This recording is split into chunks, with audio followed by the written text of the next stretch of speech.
Hello बच्चों, let's read the question. The question says that a solution x comma y of x square plus 2x sin xy plus 1 is equal to 0 is, the options are 1 comma 0, 1 comma 7 pi upon 2, minus 1 comma 7 pi upon 2 and minus 1 comma 0. इस question में x square plus 2x sin xy plus 1 is equal to 0 का solution x comma y के form में देना है. बहुत ही simple सा question है. पहले हम की कॉन्सेप्ट लिख लेते हैं. की कॉन्सेप्ट तो लिख सकते हैं for solution of any quadratic equation discriminant should be greater than equal to 0 for real solution.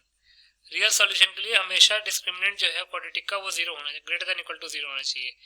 And for ax square plus bx plus c is equal to 0, discriminant is given by the formula b square minus 4ac. और दूसरा a plus b whole square का formula क्या होता है? a square plus 2ab plus b square. And a minus b का whole square का formula क्या होता है? a square minus 2ab plus b square. तो इन दोनों की कॉन्सेप्ट्स को यूज करके इस क्वेश्चन को सॉल्व कर लेते हैं. गिवन इक्वेशन क्या है? Given equation is x square plus 2x sin xy plus 1 is equal to 0. तो लिख सकते हैं फॉर रियल सॉल्यूशन डिस्क्रिमिनेंट जो है वो ग्रेटर देन इक्वल टू 0 होना चाहिए. और डिस्क्रिमिनेंट अगर इसका निकालेंगे तो b स्क्वायर क्या हो जाएगा? 2 sin xy whole square minus 4ac, 4 into 1 into 1 greater than equal to 0. तो ये हो जाएगा 4 sine square x y minus 4 greater than equal to 0. 4 common ले लेंगे तो जाएगा sine square x y minus 1 greater than equal to 0. तो इसको लिख सकते हैं 4 into minus cos square x y greater than equal to 0, क्योंकि sine square theta plus cos square theta की वैल्यू जो होती है वो 1 होती है. तो दोनों तरफ अगर हम माइनस से मल्टीप्लाई कर लें तो साइन ऑफ इनइक्वालिटी चेंज हो जाएगी. तो हो जाएगा 4 cos square x y less than equal to 0. तो यहाँ से cos square x y less than equal to 0 हो जाएगा. अब किसी भी क्वांटिटी का जो स्क्वायर है वो हमेशा पॉजिटिव होता है या फिर इक्वल टू 0 होता है. तो यहाँ पे तो पॉजिटिव तो हो नहीं सकता, तो इक्वल टू 0 तो हो सकता है. तो लिख सकते हैं therefore cos square x y is equal to 0 is the only possibility.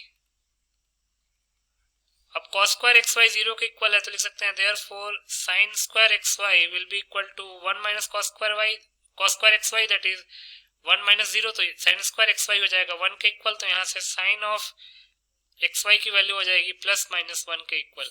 sin of x y plus minus 1 के इक्वल हो गया. तो लिख सकते हैं corresponding to sin x y is equal to plus 1. Equation क्या बन जाएगा? Equation will become x square plus 2x sine x y था तो 2x into sine x y की जगह पे 1 पुट कर देंगे प्लस 1 इज इक्वल टू 0. तो ये x plus 1 whole square is equal to 0 आ गया. तो यहाँ से x की दो वैल्यू आ जाएंगे माइनस 1 और माइनस 1, रिपीटेड रूट्स आ जाएंगे. तो x आ गया minus 1. Similarly corresponding to sine x y is equal to minus 1. Equation क्या बनेगा? Equation will become x square minus 2x plus 1 is equal to 0. तो हो जाएगा x minus 1 whole square is equal to 0. तो x की value हो जाएगी 1 के इक्वल. अब x अगर माइनस 1 आ गया तो sine x y equal to plus 1 में x की वैल्यू माइनस 1 पुट करेंगे तो sine of minus y is equal to 1 आ जाएगा. और sine of minus theta minus sine theta के इक्वल होता है. तो साइन ऑफ वाई माइनस 1 के इक्वल आ गया, क्योंकि साइन ऑफ माइनस वाई को माइनस साइन वाई लिख सकते हैं और माइनस को आरएचएस में ट्रांसफर कर देंगे. तो साइन वाई आ गया माइनस 1 के इक्वल. सिमिलरली यहाँ पे x अगर 1 आया है तो x को 1 हम sine x y equal to minus 1 में पुट करेंगे तो sine of x into y, तो 1 into y sine of y हो जाएगा इज इक्वल टू माइनस 1. अब sine of y is equal to minus 1 दोनों जगह पे आ रहा है तो लिख सकते हैं we have sine y is equal to minus 1. और अगर साइन वाई माइनस 1 के इक्वल है तो वाई को लिख सकते हैं 2n plus 1 times pi plus pi by 2. ये हमारे पास y की वैल्यू आ गई. तो यहां से हम क्या लिख सकते हैं? We have is equal to क्या आया था, plus minus one, x is equal to plus minus one, और y क्या आया है, y आया है 2n plus one pi plus pi by two, 2n plus one pi plus pi by two. तो यहाँ पे n जो है वो इंटीजर को बिलोंग कर रहा है, तो लिख सकते हैं for n is equal to zero, n is equal to zero के लिए y क्या हो जाएगा, pi plus pi by two that is 3 pi by two. For n is equal to one, n की वैल्यू अगर 1 पुट करेंगे तो 3 pi plus pi by two, ये हो जाएगा 7 पाई बाई टू।